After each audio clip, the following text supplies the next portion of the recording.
Olá, amigo, amiga, você, meu irmão, minha irmã, homem e mulher de Deus, povo abençoado, bem-vindo ao meu canal. Se você ainda não é inscrito, inscreva-se, curta e ative o sininho para que você possa ser informado das próximas postagens que eu fizer aqui. Eu já quero agradecer a Deus pela sua vida e por estar aí nos ouvindo, nos assistindo com mais um vídeo, mais uma mensagem profética da parte de Deus para você. Hoje eu quero falar para você sobre uma vida, uma história, um final.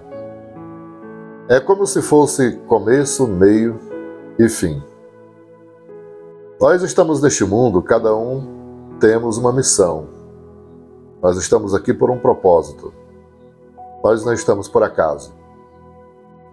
Por trás da nossa existência existe uma força dominadora.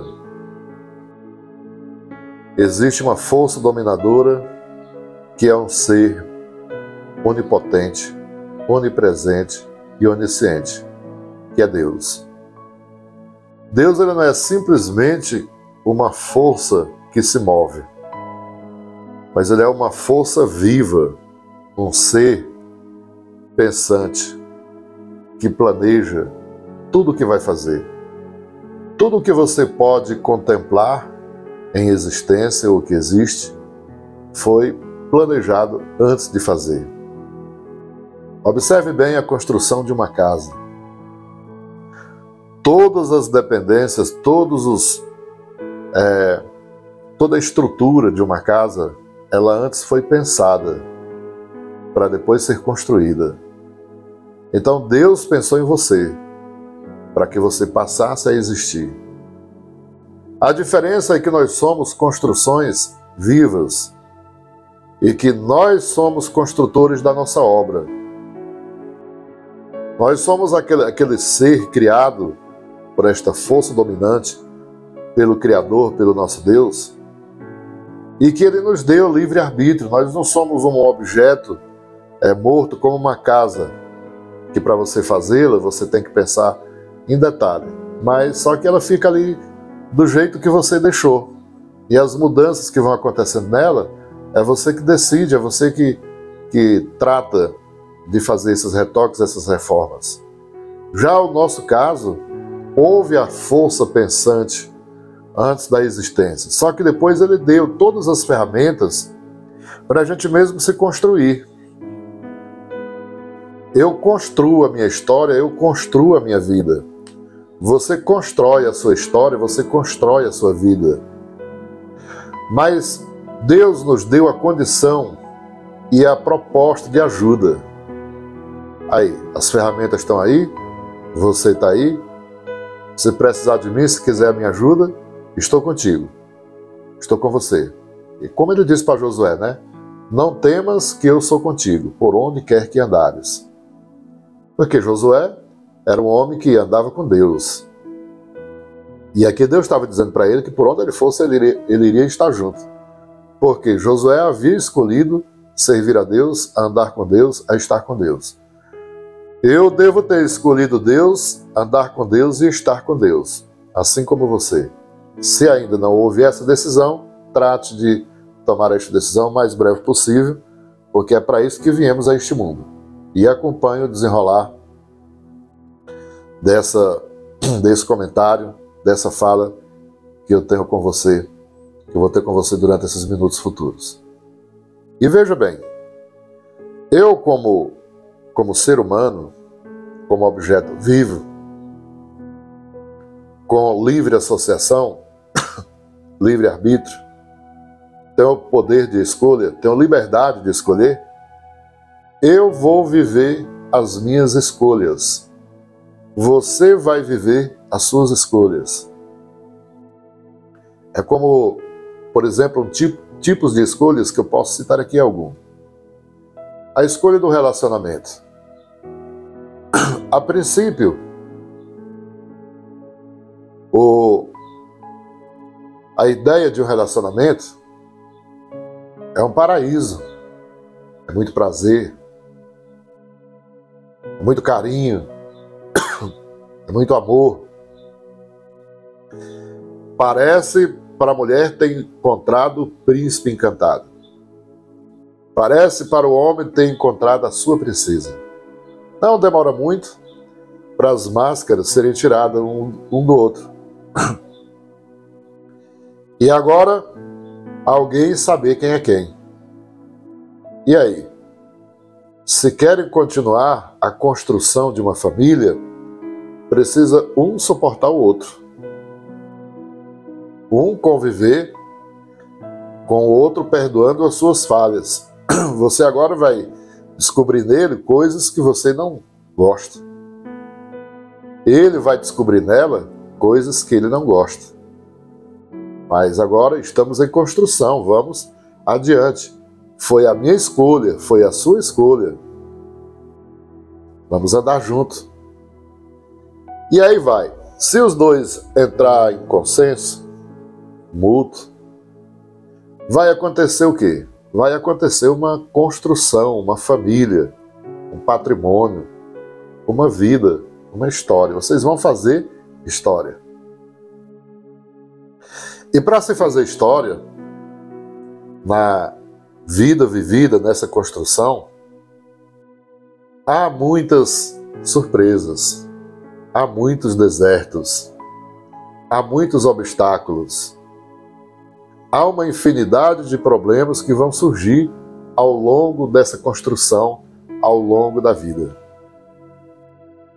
E vocês precisam ser fortes para cooperar um com o outro, para que esta construção ela não venha parar, ela não venha ser embargada, e que vocês sejam fortes para seguir adiante até o final. A nossa vida como ser humano, ela precisa de uma restauração, de uma renovação, sempre. Precisa de uma reforma, assim como tudo aquilo que o homem constrói, casa, prédio, todos os objetos têm o seu tempo de validade e tem as necessidades de retoques, de reformas, porque ao longo do tempo a pintura vai perdendo a cor, a estrutura vai se debilitando. Então daí a necessidade de algumas reformas, alguns retoques, para que ela continue com a aparência bonita e atraente. Assim somos nós. Precisamos de reformas, precisamos de retoques, precisamos manter a nossa estrutura, a nossa aparência de uma pessoa de bem, de uma pessoa... Olha, você mesmo que esteja enfermo, doente, você não pode recuar, cruzar os braços, se entregar à doença antes do tempo. Assim como a construção tem o seu prazo de validade, o meu corpo físico também tem o seu tempo. Vai chegar uma hora que ele vai partir. Agora eu quero vir para o outro lado. Quando Deus fala com Josué, lá na sua reunião com ele, ele diz para ele: não temas, eu sou contigo. Esforça-te e tem bom ânimo. São palavras que eu recebo para mim todos os dias. Eu quero que Deus seja comigo. Eu quero o seu perdão quando eu errar. Eu quero a sua presença na minha necessidade. Eu quero a sua proteção para me livrar dos meus adversários, das forças invisíveis e ocultas deste mundo, que são muitas, que nos perseguem constantemente. Eu quero a presença de Deus em minha vida para que me restaure, para que me renove, para que me perdoe, para que me fortaleça. Eu preciso disso do Senhor na minha vida. Eu preciso da graça de Deus na minha vida, eu quero isso. E eu tenho que então me submeter à autoridade da sua palavra e o meu dia a dia ser pautado com a presença de Deus em minha vida. Eu vou amanhecer o dia, eu vou dizer: Senhor, obrigado pela noite que passou. Muito obrigado. Ser comigo durante este dia. Eu vou fazer uma viagem. Eu preciso consultar a Ele como meu Senhor. Olha o que disse Davi: o Senhor é o meu pastor e nada me faltará. Pastor é aquele que ensina, aquele que cuida. O pastor da terra aqui, das igrejas, eles apenas ensinam e administram a obra. Mas o pastor que está com a gente todo instante, como disse o salmista, é o Senhor Jesus. Ele é o nosso pastor verdadeiro. Nós aqui na terra somos apenas figuras, aí responsáveis por trabalhos diários, de aplicação didática da literatura bíblica, palavra de Deus, e por aí. Agora, quem cuida da nossa alma, do nosso espírito, é o Senhor Jesus. Ele é o nosso pastor. E ele promete que nada vai faltar. Foi isso que disse o salmista. Inspirado, claro, pelo Espírito de Deus. Para que esta palavra chegasse até a mim, chegasse até você. Então, meu amigo irmão, minha amiga irmã, meu querido internauta, telespectador, eu estou vivendo a minha escolha, você está vivendo a sua escolha. Aquilo que dá errado foram escolhas erradas que a gente fez. Algumas pequenas coisas que deu certo foram algumas escolhas certas que a gente fez. Mas mesmo aquelas escolhas certas que a gente fez, se não tiver feito a melhor delas, que é aceitar o governo de Jesus na sua vida, você ainda tem muito a escolher. Porque a melhor escolha da nossa vida é aceitar Jesus como nosso governo, como nosso Senhor, como nosso pastor. Para que Ele esteja cuidando de cada detalhe, para que Ele esteja em todos os nossos passos. Não é que Ele vai pegar minha perna, vai pegar o meu pé e vai guiar os meus passos onde eu devo pisar. Não, não é isso. Ele vai estar comigo por onde eu for. Ele disse para Josué, estarei contigo por onde quer que andares. Não é tudo que eu vou falar que Ele vai colocar a palavra na minha boca. Não. Nas necessidades. Os caminhos que vão se abrir, Ele, tem esse caminho aqui, tem esse aqui, tem esse aqui, escolha um aí para você que eu vou contigo. Existem ações de Deus específicas na nossa vida, que é Ele que escolhe por mim, escolhe por você. Mas tem muitas escolhas que somos nós que fazemos. Há muitas atitudes, decisões que somos nós que tomamos. Não é Deus que toma por nós. Veja que Moisés teve algumas atitudes que não foram agradáveis a Deus. Então foram atitudes pessoais dele. Veja que o apóstolo Paulo, como os demais apóstolos, tiveram algumas atitudes que não agradaram a Jesus. Então, claro que era a atitude deles. Nós temos a ferramenta de construção, mas a obra é para nós fazer. Eu tenho o livre-arbítrio de fazer a minha livre escolha. Você tem o livre-arbítrio de fazer a sua livre escolha. É por isso que a classe jovem precisa muito desse cuidado, porque o que destrói uma vida futura,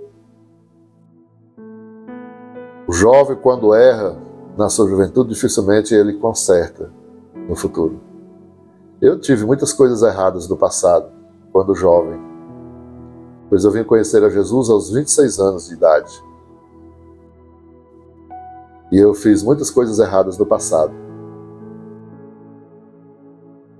Foi difícil para me consertar. Eu realmente precisei entregar a minha vida total nas mãos do Senhor. Toda ferida. Uma vida toda desconstruída. Toda deteriorada. Precisando não apenas de uma reforma, mas de uma reconstrução. De uma reestruturação. Mas eu conheço muita gente do meu tempo que não tiveram a mesma oportunidade que eu tive. Não fizeram a mesma escolha que eu fiz. Muitas delas pereceram. Amigos meus, jovens, que não chegaram aos 40, outros que passaram dos 40, mas se foram de forma drástica. Cirrose, crime, outras doenças, assassinatos, amigos da minha turma, do meu tempo de jovem. Foram jovens que permaneceram nas escolhas erradas que fizeram e nunca mudaram. Por isso que eu absorvo muito bem essa frase filosófica, provérbio popular. Se você quer que tudo aconteça diferente na sua vida, comece a tomar atitudes diferentes. Escolha algo diferente, que aí tudo vai começar a acontecer diferente. Eu tomei uma atitude de servir a Jesus com 26 anos de idade. A partir de então, tudo começou a acontecer diferente. E até hoje, quando eu quero que alguma coisa aconteça diferente, eu tomo atitudes diferentes. Sempre pedindo luz. Sempre pedindo ajuda. E crendo que a presença santa e gloriosa do Espírito Santo está comigo. E é o que eu oriento e repasso para todas as pessoas com quem eu me relaciono, com quem eu tenho o poder de alcance pela voz, pela palavra. Deus pode fazer muita coisa na minha e na sua vida, mas nós temos que dar permissão. Eu tenho que permitir Deus para fazer algo assim. Deus não é invasor. Deus não é entrão. Ele se disponibiliza e espera o seu convite, a sua decisão. Pastor, onde é que está na Bíblia? Ô, amigo, tantos exemplos, deixa eu te dar um aqui. O cego de Jericó. Jesus perguntou para ele, o que queres que eu te faça? Não é assim que está na Bíblia? Jesus perguntou, Jesus pediu a ele, o que é que você quer que eu faça? E ele disse, Senhor, que eu... Nesse instante aqui você vê o cego Bartimeu autorizando Jesus a fazer um milagre na vida dele. E Jesus não invade a privacidade de ninguém. Jesus não invade o interior de ninguém. Jesus não invade o livre-arbítrio que Ele mesmo te deu, que Ele mesmo me deu. Não. Aí o cego disse, Senhor, que eu veja. Eu quero ver, eu quero enxergar. Naquele instante, com a autorização de Bartimeu, Jesus operou um milagre na vida dele. Quer dizer, até um milagre para Jesus operar na sua vida, na minha vida, eu tenho que autorizar, eu tenho que permitir. É como se eu estivesse acima de Jesus? Não, é uma questão óbvia. É uma questão de reverência. É Jesus mostrando para mim a sua forma educada, a sua forma respeitosa a um pecador estragado como eu. Jesus me respeita. Olha aí, rapaz, enquanto muita gente não respeita você pela pessoa que você é, Jesus te respeita. E o respeito de Jesus a você é te dando o valor que as pessoas não te dão, Ele te dá. Jesus me deu o valor que as pessoas não me deram. Jesus me deu este valor. E sabe o que é que nós temos que fazer? Aproveitar essa oportunidade, desse valor que Jesus nos dá e retribuir, ser recíproco a Ele com as nossas ações de amor, de obediência aos mandamentos, de engajamento na sua obra, de estar representando os céus de maneira que causa alegria aos olhos de Deus. Nós encontramos vários fatos na Bíblia onde pessoas fizeram algo que agradou aos olhos do Senhor, que agradaram o coração de Deus, como Noé, no primeiro sacrifício que ele fez após o dilúvio. E outras coisas mais que aconteceram, que pessoas conseguiram agradar a Deus pelos seus atos, pelas suas ações. Então assim somos nós. Quando nós agradamos a Deus com alguma coisa que fazemos para Ele, nós estamos nessa condição atraindo as mãos de Deus, a ajuda de Deus. Então daí a importância de se pedir a Deus. Senhor, entre na minha vida. Senhor, abençoa a minha casa. Abençoa os meus filhos. meu marido, a minha esposa, abençoa o meu trabalho, restaura a minha saúde, porque Jesus não curou Bartimeu enquanto ele não especificou. Jesus não fez nada por Bartimeu enquanto ele não clamou em alta voz por ele. Primeiro ele clamou: Jesus, filho de Davi, tem misericórdia de mim. Jesus atendeu o clamor dele. E qual era a finalidade do clamor de Bartimeu? Era por cura. Era um sofredor. Era um cego. Ele queria ser curado. Então nós devemos levantar um clamor a Deus diante das nossas necessidades. O que é que você está precisando que Deus faça por você? Então levante um clamor. Ele vai te ouvir. Diga a Ele o que é que você quer no seu clamor e Ele vai te atender. Eu preciso ter de Deus a sabedoria que Ele também me dá para me falar com Ele. Não é necessário um ritual, um protocolo. Não é necessário um sacrifício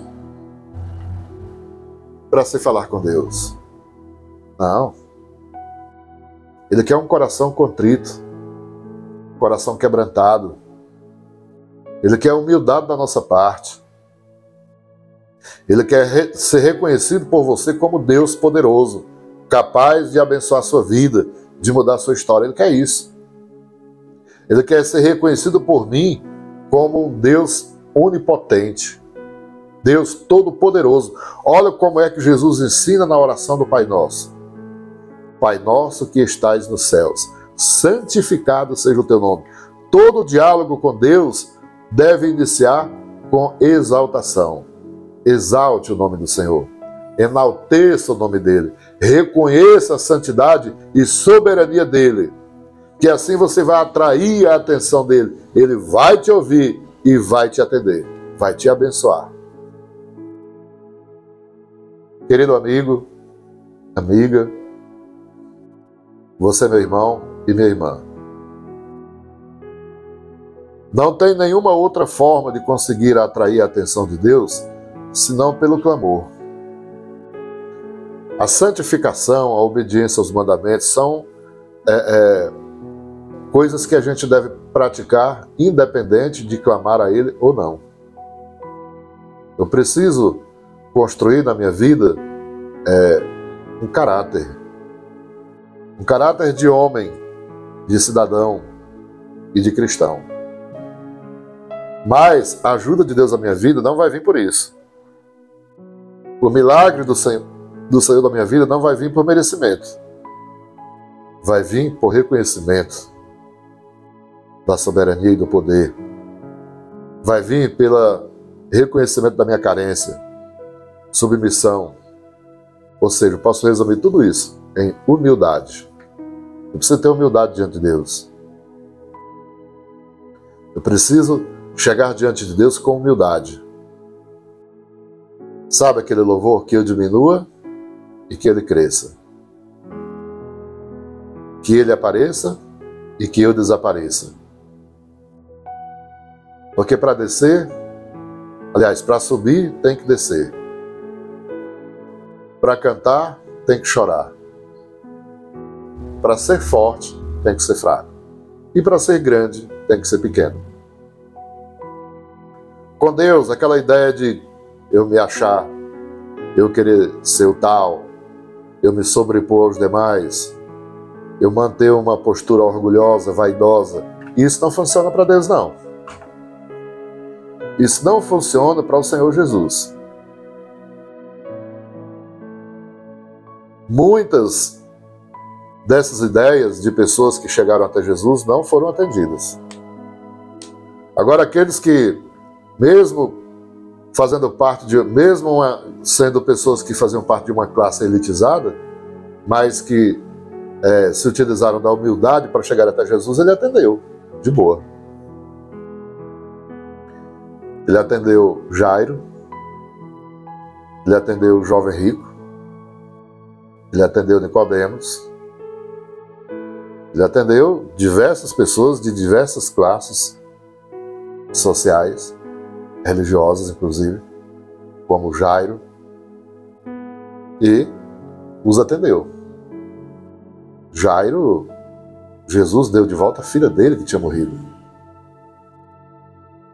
O jovem rico teve a oportunidade de ganhar a vida eterna, a salvação. Nicodemos teve uma lição, um ensinamento de vida eterna, de salvação, de conversão, novo nascimento. Porque a palavra de Jesus liberada para uma pessoa, para quem entende do assunto, sabe que é algo espetacular, fenomenal. Imagine que Jesus falando comigo, Jesus dando o seu tempo, liberando palavras para mim, pessoalmente, como ele fez com Nicodemos e tantos outros. Então, hoje, por fé, a palavra liberada de Jesus para mim já me enche de prazer, de alegria, me enche de enlevo espiritual para minha alma, para minha vida. Imagine a pessoa dele, fisicamente, ali falando com Nicodemos. E para tantos outros também, né? Mas, meu querido e minha querida, meu irmão e minha irmã, a obra que você começou, ela não para no começo. E nem pode parar no meio. Continue. Vá até o final. Olha como foi o final de José, o filho de Jacó. Olha como foi o final de Davi. Olha como foi o final de Moisés. Olha como foi o final de Elias. E tantos outros aqui que eu posso dizer para você que tiveram um final compensador. Elias, Deus amou tanto Elias que não permitiu nem que ele morresse. Veio buscar ele em vida. Deus deslocou dos céus uma comitiva especial para vir buscar Elias. Carros de fogo, cavalos, anjos. Ah, meu irmão, são coisas que só crente acredita. Não é para o mundo secular, é para os espirituais. Eu creio, acredito piamente no grande poder de Deus, em tudo que está escrito na sua palavra. Eu creio no governo de Deus real, em que participarei com alegria e com amor, pois fui chamado, assim como você também foi chamado e foi chamada para isso. A fé, ela te traz alegria, te traz prazer. Eu posso sentir uma paz de espírito tão grande que nada neste mundo poderia proporcionar esta paz para mim. Você sabe que quando você está entre amigos, brincadeiras, prosas, conversas, aquela coisa, né, lhe dá uma sensação, um prazer tão legal, mas o prazer da presença do Espírito Santo e de falar de Deus não se compara. O prazer de você estar em família, em paz, em união, é tão bom, né? Mas não pode se comparar com o prazer de estar com Jesus e o Espírito Santo na alma. Não tem comparação. Vou dizer uma coisa para você. Você precisa experimentar a presença do Espírito Santo de Deus. Você precisa experimentar a presença do Espírito Santo de Deus em sua vida para você descobrir o que é verdadeira paz de espírito, paz interior. Querido amigo, querida amiga, que o Espírito de Deus possa continuar te enchendo de unção e graça e do poder santo e sagrado em sua vida, te proporcionando alegria, te proporcionando paz, te proporcionando amor. Que a sua vida não venha parar por a metade. Que os seus sonhos não venham ser sepultados. Que o sentido da vida continue bem ativo. A razão da sua vida ela possa continuar de uma forma gloriosa. E que você seja uma guerreira, um guerreiro, um lutador, uma lutadora sempre. Não permita que o pessimismo te envolva e venha causar uma desestruturação emocional, psicológica e até física, te debilitando, te fragilizando, te deixando você para baixo, desmotivada, sem razão e sem sentido para viver. Não permita isso. As tristezas, as angústias, os traumas da nossa mente, há uma possibilidade enorme de serem tratados com essa terapia que fazemos diariamente na oração, que é receber a presença santa e gloriosa do Espírito de Deus. O melhor lugar para tratar da nossa angústia e nossa tristeza é no divã de Deus. Eu chamo o divã de Deus os joelhos. O setting de Deus, seu quarto, para você orar. Se ajoelha e ore. Vai até o divã, seus joelhos, dobre eles, no setting de Deus. Fica lá, se reserva para o Senhor. Faz uma oração, receba a presença do Espírito Santo. Há muita gente que só sente a presença do Espírito Santo em cultos, nas igrejas. Lembre-se de uma coisa, nós temos que ir à igreja para levar e não para trazer. Levar motivação, levar alegria, levar estímulo, levar paz, levar palavras proféticas. Nós não temos que ir à igreja para buscar. Eu vim aqui para receber, eu vim aqui para buscar. Muita gente faz isso. Não é errado, mas é melhor você ir para levar do que ir para buscar. Você tem que adquirir isso constantemente. Você tem que ser uma fonte produtora de paz, de humildade, de motivação, de estímulo e de amor. Você deve ser uma fonte inspiradora. Você deve ser uma fonte influenciadora. Você não deixe de ser aquela pessoa influenciada. Deixe de ser aquela pessoa que segue os outros, mas faça com que te sigam. Façam com que sejam influenciadas por coisas do bem que você produz em sua vida.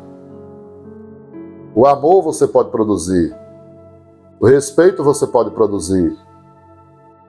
O estímulo, a motivação você pode produzir. Você é uma fonte produtora. E tudo isso nós produzimos com os mecanismos que o Senhor Jesus nos dá, que é a oração, que é o jejum, que é a leitura bíblica, que é o louvor, a adoração. São isso que nos mantém como fonte produtora do bem. Há tanta gente boa nesse mundo. Eu não quero acreditar que o mundo esteja composto por pessoas más, por maioria de pessoas más, que desejam mal, que fazem, não, eu não quero acreditar nisso, eu quero acreditar que ainda existem pessoas do bem, pessoas respeitosas, pessoas produtoras de amor, que a sua boca é uma fonte de palavras proféticas, de estímulo, palavras de motivação. Eu quero acreditar que você é uma pessoa que ainda leva a paz para quem precisa, que ainda leva uma palavra de estímulo a quem está desestimulado, que ainda leva uma palavra de amor para quem vive o desamor. Você ainda é aquela pessoa que leva uma palavra de fortalecimento para quem está fraco. Portanto, minha irmã, meu irmão, meu querido e minha querida, nunca aceite que o pessimismo, que o negativismo faça parte do seu acervo interno. Que fiquem aí no seu inconsciente, guardado e resgatado pelo seu pré-consciente de vez em quando. Não aceite isso. Não permita que os maus pensamentos, que o pessimismo faça parte do seu interior, esteja guardado em alguma parte do seu interior. Não permita isso. Livre-se de tudo aquilo que te faz mal com a santa presença do Espírito Santo de Deus. Que a sua vida, que o seu caráter não seja pautado apenas em palavras, mas em ações, em atitudes, em obras. Porque o seu exemplo estimulará outras pessoas. E se o seu exemplo for de coisas boas, você vai mudar muitos conceitos. Você vai mudar muitas pessoas. Assim como a pessoa do mal estimula e contamina muita gente, a pessoa do bem estimula e contagia muita gente. Com a sua forma de ser, com o seu caráter, com a sua dignidade, com as suas obras, com as suas ações. O Espírito Santo de Deus, ele está com aquele que o quer, que o busca e que pratica boas obras. Esse tem a promessa garantida da presença do Espírito Santo, dada por Jesus, que disse: eu vou, mas não vos deixarei órfãos.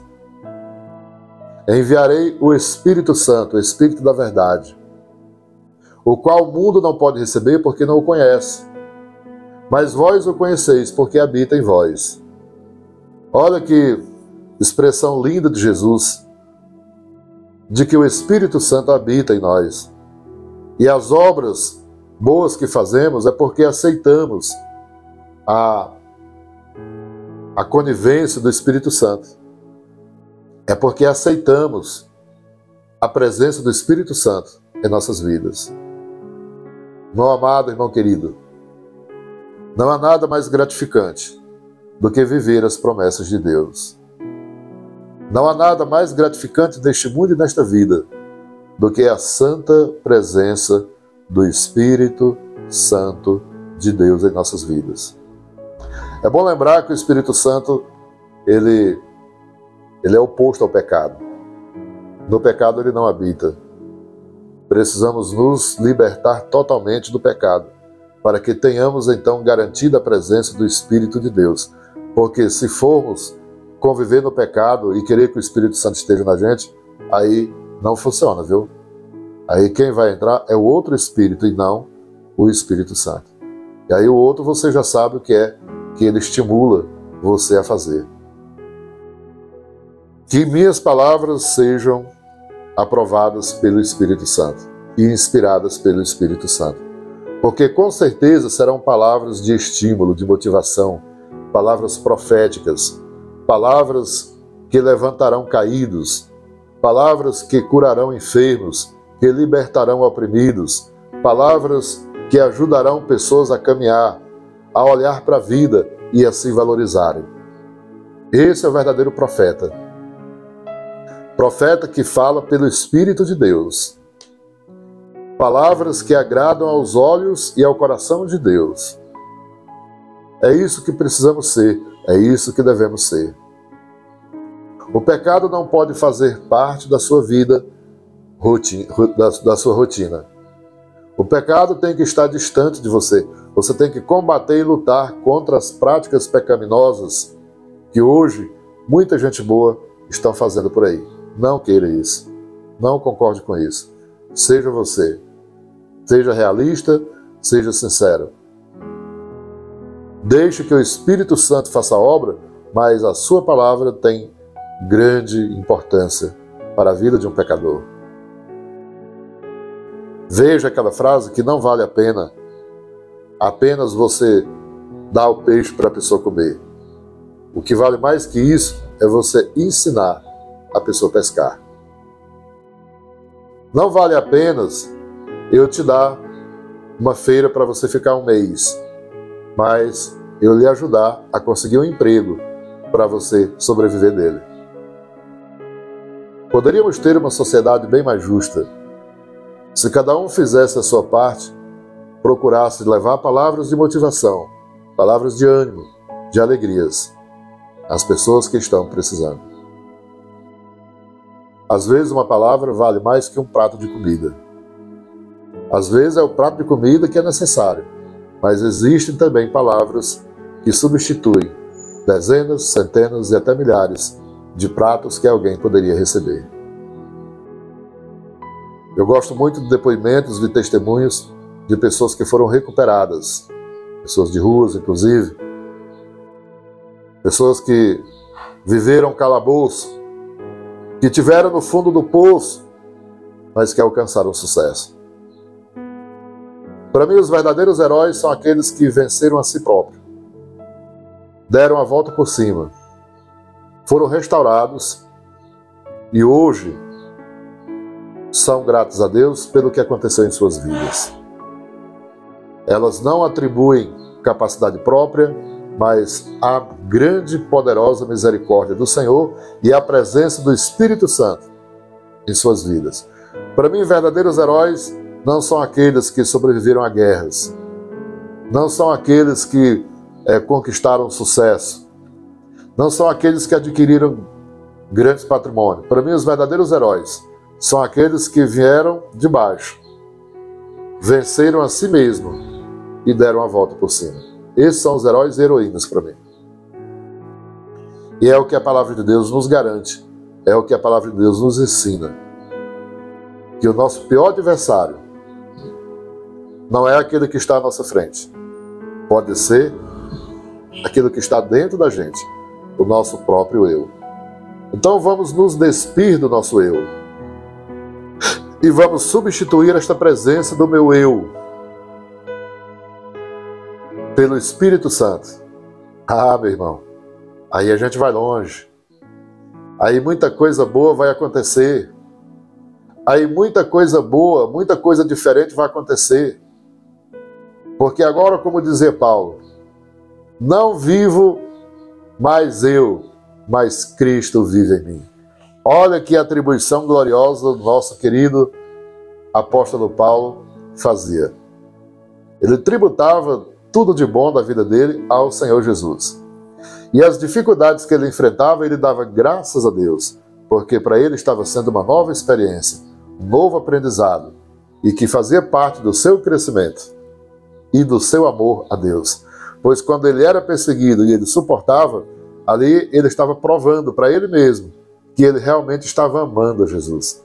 Porque amar a Deus, irmão, meus irmãos, quando a conta está boa, quando o bolso está cheio, a carteira está forrada, amar a Deus quando a barriga está cheia, quando está sendo aplaudido, isso é muito bom.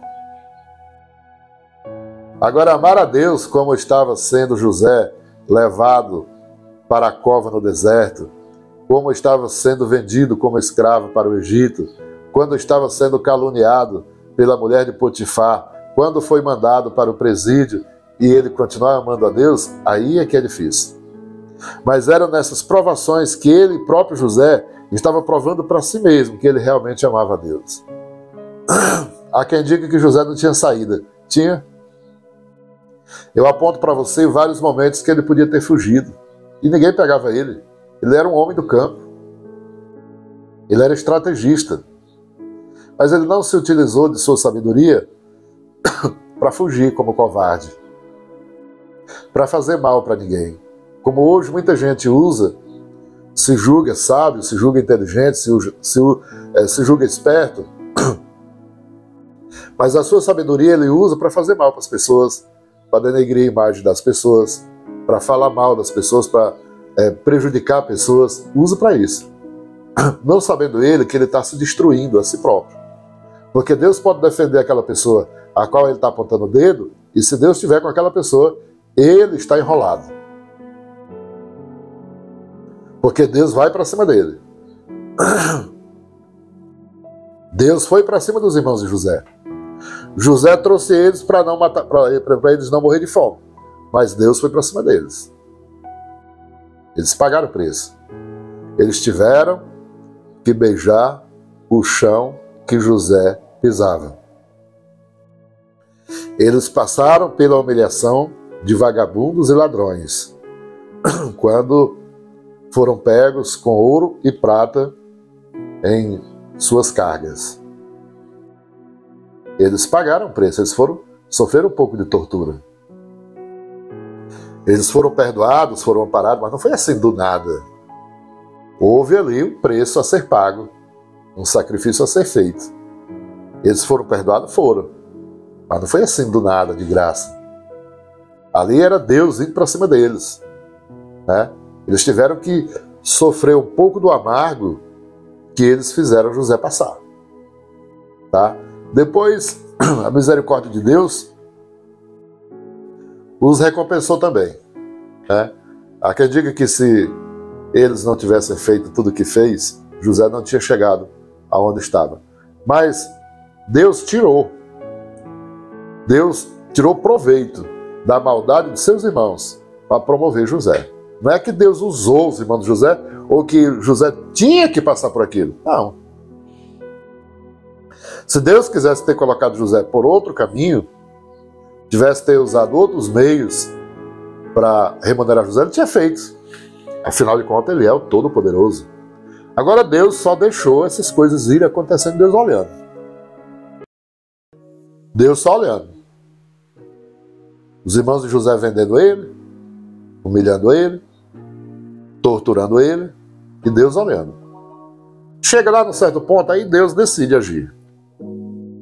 Ah, porque Deus fez com que os irmãos vendessem. Não, não foi isso. Não é porque se tivesse vendido, não tinha sido governador do... Tinha sim.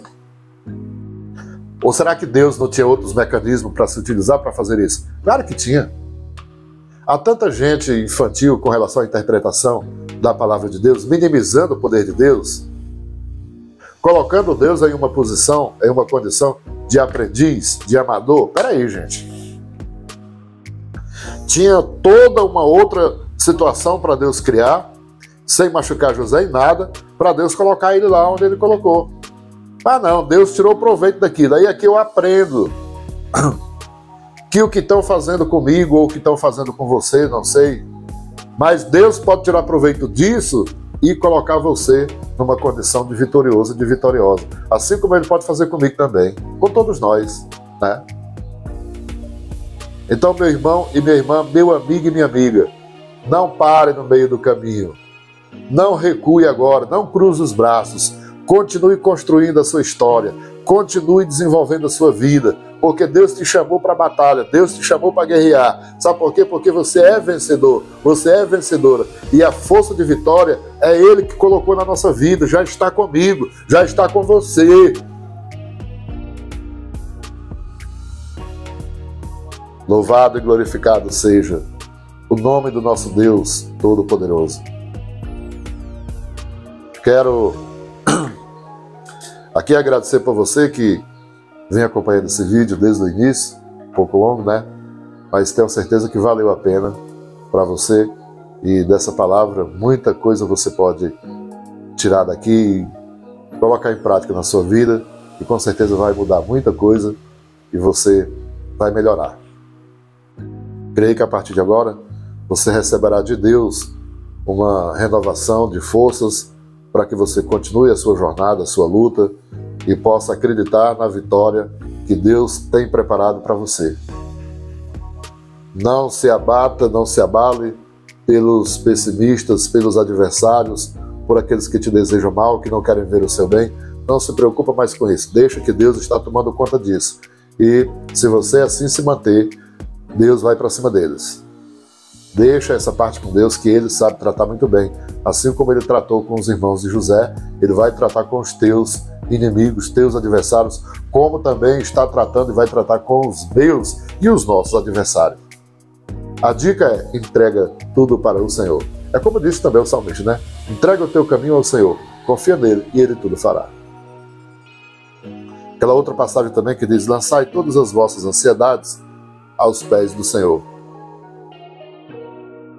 Qualquer coisa que você esteja ansioso para resolver, para conquistar, entrega na mão do Senhor. Entrega o teu caminho ao Senhor. Confia nele. E o mais Ele fará. Ele é Deus poderoso para cumprir com sua promessa. Se está em sua palavra, Ele vai cumprir. Nós só precisamos acreditar. Tá certo? Deus em Cristo, na sua bondade santa e misericordiosa, alcance você agora onde você está e te abençoe de uma forma gloriosa e especial, dando para você uma condição de renovo, de recomeço, e que você possa ser aquela pessoa motivada e estimulada a partir de agora a ser uma pessoa vitoriosa em nome do Senhor Jesus. Tá bom? Muito obrigado a você. Que Deus em Cristo te abençoe. Por toda a sua casa, toda a sua família. Fiquem todos com Deus.